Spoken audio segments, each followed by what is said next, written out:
Here we have verse 15 of the 23rd chapter of the Gospel of Matthew.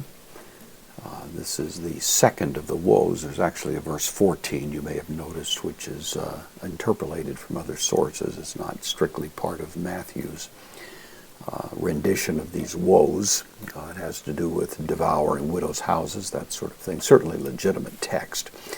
Just the best manuscripts don't include it in Matthew's version, so we're bypassing that and calling this the second, according to Matthew, of the woes that Jesus pronounces. So we have again woe, humen to you, grammatais, scribes, kai pharisaioi, and Pharisees, hypocritai, duplicate of what he said in the preceding verse, that is in verse 13. Hoti, conjunction means because.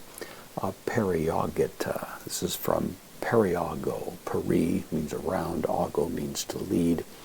Taken together, it suggested the idea of leading around, and out of that was derived the notion of going out and diligently searching for one. That's the idea. So they're going out in that spirit and searching tain thalassen, the sea, kai tain zeron.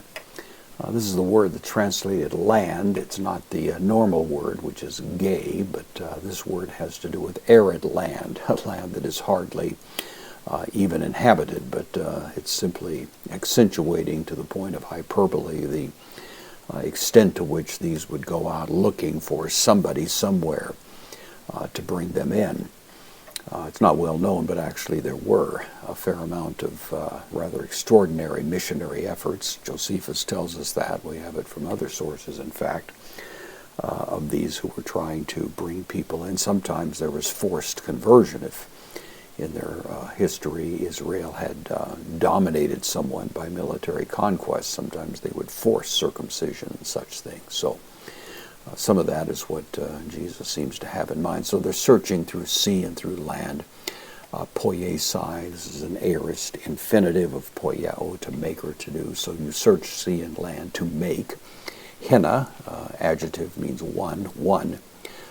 Proseluton. Of course, our word proselyte comes from this. It's derived from proserchomai, which means to bring to. So it's a word that means to bring to the faith. Hence to proselyte, and that's the idea here. Kai, connective, hotan, and when takes the subjunctive. The little on at the end gives you that suggestion, and so genetai is in the subjunctive, aorist subjunctive of genomai. And when you have made one such as this, when one has become, that is to say, a proselyte from your efforts, then poieta. That's the same word as we had here. It's to make or to do, second person plural. It's present. So you make, auton, direct object, third person pronoun, accusative, singular, masculine. You make him. Huion, and this is an apposition to auton, make him in the accusative, huion, son. Ge'enes, of Gehenna, of hell. You make him a son of hell, and then diploteron. You make him a duplicate. This is the word we get from this word. It's from diplus, which means double. So you make him a reproduction, a child of hell, humon, of you. So it's a rather severe indictment, of course, that we have from Jesus as he begins to give these accumulating condemnations of them. This one focusing on their efforts to drag people into the same kind of hypocritical and pretentious religious practice of which they themselves were guilty.